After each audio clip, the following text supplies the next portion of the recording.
আমরা যখনই ল্যাপটপ কিংবা ফোন ইউজ করি তখন কিন্তু দেখে থাকি অনেক ফ্রিল্যান্সিং ইনস্টিটিউট এবং অনেক ব্যক্তিগত ফ্রিল্যান্সাররা বিভিন্ন ধরনের কোর্সের অফার করে থাকে। আমাদের এই ইনস্টিটিউটে যদি আপনি প্রফেশনাল ভাবে ফ্রিল্যান্সিং শিখেন তাহলে পার মান্থ লাখ টাকা আপনি আর্নিং করতে পারবেন। হয়তোবা এইরকমই অফার অনেক ফ্রিল্যান্সারই ব্যক্তিগতভাবে দিয়ে থাকে এবং আপনারা এই যে ফোনে বা ল্যাপটপে এই যে অফারগুলো পাচ্ছেন, এই অফারগুলো কিন্তু এমনি এমনি আসতেছে না।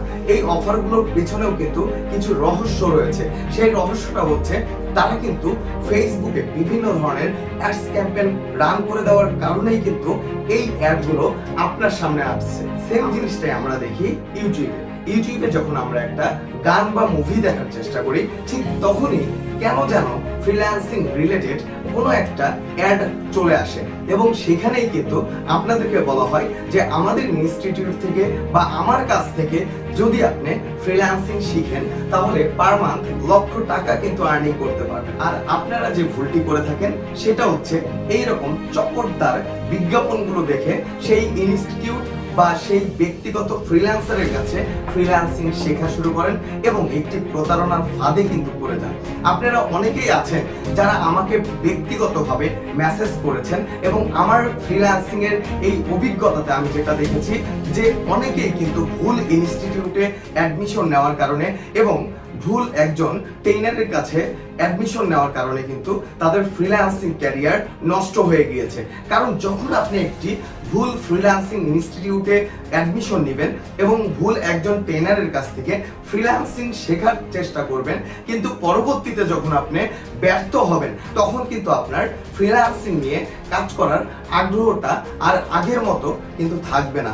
এতে করে যেটা হচ্ছে যে একটা ভুল ডিসিশনের কারণে আপনার কিন্তু ফ্রিল্যান্সিং ক্যারিয়ার থেকে অনেক দূর চলে যাচ্ছে, বা এই যে ফ্রিল্যান্সিং করে যে লক্ষ টাকা আর্নিং করা সম্ভব এই জিনিসটা কিন্তু তখন আপনার কাছে একটি প্রতারণার মতোই কিন্তু মনে হওয়াটা স্বাভাবিক। অতএব আপনাদের যে কাজটি করতে হবে কোনো বিজ্ঞাপন দেখে নয় বা কারো চকরদার কথাবার্তা শুনে না, আপনার যে কাজটি করতে হবে যে সেই ইনস্টিটিউটে আপনাকে যে ট্রেনিং করাবে সে আসলে কতটুকু দক্ষ, সে আসলে ফ্রিল্যান্সিং মার্কেটপ্লেসে কাজ করে কিনা বা তার স্টুডেন্টদের সাকসেস স্টোরি কি এই জিনিসটা দেখতে হবে। আমরা কিন্তু অনেকেই দেখি যে আমাদের চারপাশে অনেকেই কিন্তু ফ্রিল্যান্সিং শেখাচ্ছে কিন্তু তাদের স্টুডেন্ট সাকসেসের কোনো গল্প আমি কিন্তু খুঁজে পাই না। আপনারা অনেকেই কিন্তু বিভিন্ন ইনস্টিটিউটগুলোতে অ্যাডমিশন নিয়ে সেখানে কিন্তু প্রতারণার শিকার হয়েছেন। এই ধরনের কিন্তু বিভিন্ন ধরনের কমপ্লেইনগুলো কিন্তু আমরা অনবরত শুনতে পাচ্ছি। দেখেন, আমি কিন্তু কিছুদিন আগে একটি প্রতিষ্ঠান নিয়ে কিন্তু কিছু ভিডিও তৈরি করেছিলাম। সেই প্রতিষ্ঠানের ইউটিউব চ্যানেলে গিয়ে দেখলাম তাদের প্রতিষ্ঠানের কোনো স্টুডেন্টের সাকসেস স্টোরি কিন্তু আমি ইউটিউবে লাইভ পেলাম না। সেখানে আমি কি দেখলাম, তাদের ফেসবুক পেজগুলোতে তারা স্ক্রিনশট দিয়ে তাদের স্টুডেন্টদের সফলতার গল্পগুলো আপনাদেরকে দেখাচ্ছে। তবে সত্য কথা বলতে এই যে স্ক্রিনশটগুলো দেখছেন এই স্ক্রিনশটগুলো কিন্তু এডিট করা যায়। অতএব এই স্ক্রিনশট দেখে কখনোই কোনো ট্রেনারের কাছে কিন্তু অ্যাডমিশন নেওয়া আমার মতে উচিত না। সেই ট্রেনারের স্টুডেন্টদের যদি সাকসেস হিস্টোরি থাকে তাহলে কিন্তু সেই ট্রেনার কিন্তু ভিডিও আকারে করে সেটা কিন্তু ইউটিউবে দিতে পারে। অতএব আমরা যে কাজটা করে থাকি যে আসলে সঠিক একজন ট্রেনার বা সঠিক একজন মেন্টর খুঁজতে কিন্তু ভুল করি এবং সঠিক একটা ইনস্টিটিউট খুঁজতে কিন্তু ভুল করি। অতএব দেখেন, বাংলাদেশে অনেকেই আছে যে নিজে ফ্রিল্যান্সিং শিখছে, এই সময়ে আরো 10 জনকে শেখানোর নাম করে টাকা নিয়ে সেই টাকাগুলো কিন্তু খেয়ে দিচ্ছে। এই রকমের সংখ্যাও কিন্তু কম না। অতএব দেখেন, একটা কথা যে কেউ একজন ফ্রিল্যান্সিং করছে, কিছু স্ক্রিনশট দিচ্ছে, সেটা দেখেই তার কাছে আপনি অ্যাডমিশন নিয়ে নিচ্ছেন। আপনাদেরকে যদি আমি ছোট্ট করে একটা গল্প বলি তাহলে আপনারা আরো ক্লিয়ার হবেন। দেখেন, সাকিব আল হাসান কিন্তু ক্রিকেট খেলছে এবং সে কিন্তু সেই জায়গায় প্রফেশনাল। ঠিক আমার বাসার বা আমার অফিসের বাইরেও কিন্তু কিছু ছেলে পেলে ক্রিকেট খেলে প্রতিদিন টেপ টেনিস দিয়ে। আসলে এই যে সাকিব আল হাসান যে ক্রিকেট খেলছে, তার যে অভিজ্ঞতা, তার যে ব্যাকগ্রাউন্ড, তার যে সাকসেস, এই জিনিসটা কিন্তু সবাই দেখছে, কিন্তু আমার বাসার পাশে যে আছে সে কিন্তু কখনোই জাতীয় পর্যায়ের ওই সাকিব আল হাসানের সমতুল্য কিন্তু হতে পারবে না। আপনারা যেটা ভাবছেন সাকিব আল হাসানও তো ক্রিকেট খেলে, ঠিক তেমনই আমার অফিসের পাশেও তো কেউ ক্রিকেট খেলছে।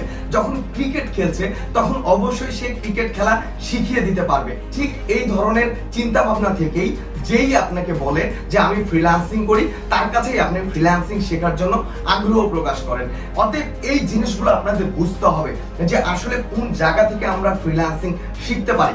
দেখেন, আমি যদি আমার নিজের যদি কথা বলি, আমি দীর্ঘ 5 বছর ধরে কিন্তু ফ্রিল্যান্সিং করছি এবং ফ্রিল্যান্সিং ট্রেনার হিসেবে কিন্তু কাজ করছি। আল্লাহর অশেষ রহমতে প্রায় 3000 স্টুডেন্ট কিন্তু ফ্রিল্যান্সিং আমার কাছ থেকে অনলাইনে কিন্তু শিখেছে। এছাড়াও আমাদের যে প্রতিষ্ঠান সেটাও কিন্তু ফিজিক্যালি রয়েছে। আমরা অনেককেই দেখি যে তারা কিন্তু বিভিন্ন ধরনের ফ্রিল্যান্সিং কোর্স দিচ্ছে, বাট তাদের ফিজিক্যালি কোনো অস্তিত্ব নেই। অতএব এই ধরনের প্রতিষ্ঠানগুলো থেকে কিন্তু দূরে থাকতে হবে। দেখেন, আজকে আমাদের প্রতিষ্ঠানের কথা যদি আমরা বলি যে 14 ঘন্টা কিন্তু নন স্টপ কিন্তু জুমের মাধ্যমে আমাদের স্টুডেন্টরা সাপোর্ট পাচ্ছে, কিন্তু আপনারা অনেকেই কিন্তু অনেক ইনস্টিটিউটে অ্যাডমিশন নেওয়ার পরে যেটা দেখেন সেখানে সাপোর্ট পাচ্ছেন না, সেখান থেকে সাপোর্ট দেওয়া হচ্ছে না। অতএব এই জিনিসগুলো অ্যাডমিশনের আগেই আপনার ভাবতে হবে যে আমি যে প্রতিষ্ঠানে অ্যাডমিশন নিচ্ছি সেই প্রতিষ্ঠানের আসলেও সুনাম কতটুকু রয়েছে, সেই প্রতিষ্ঠানের সেই ট্রেনারটা কিরকম ক্লাস করায়, সেই ট্রেনারটা আসলে কতটুকু মোটিভেটেড, সেই ট্রেনারটা নিজেই কি ফ্রিল্যান্সিং করে, এই জিনিসগুলো কিন্তু আপনাদের বুঝতে হবে। অতএব আশা করি আপনারা এখন বুঝতে পেরেছেন যে কোন ইনস্টিটিউট বা কোন ট্রেনারের কাছ থেকে আপনাদের ট্রেনিং করা উচিত। অতএব এই ধরনের বিষয়গুলো নিয়ে আরো নেক্সট টাইমে আমি কিন্তু ভিডিও আপনাদেরকে উপহার দেওয়ার চেষ্টা করব। অতএব আপনারা যেটা করবেন সেটা হচ্ছে কোনো একটা ইনস্টিটিউটে অ্যাডমিশন নিলে তাদের ওয়েবসাইটটা ঘুরে আসবেন, তাদের ইউটিউব চ্যানেলে দেখবেন এবং তাদের যে ফেসবুক অ্যাকাউন্টগুলো আছে সেই ফেসবুকের পেজগুলো ভিজিট করবেন, তাদের কমেন্টগুলো দেখবেন এবং আপনার চারপাশে কেউ ওই ইনস্টিটিউটে অ্যাডমিশন নিয়ে সাকসেস হয়েছে কিনা সেটা একটু দেখার চেষ্টা করবেন। অতএব এই জিনিসগুলো যদি একটু ফলো করেন আশা করি আপনারা আর প্রতারণার শিকার হবেন না। অতএব সবাই ভালো থাকবেন, সুস্থ থাকবেন, আপনাদের পাশে সব সময় আমি রয়েছি। ইনশাআল্লাহ আপনাদের পাশে থেকে সব সময় আপনাদেরকে সামনে এগিয়ে নিয়ে যাওয়ার জন্য কাজ করছি এবং কাজ করব। অতএব আল্লাহ হাফেজ।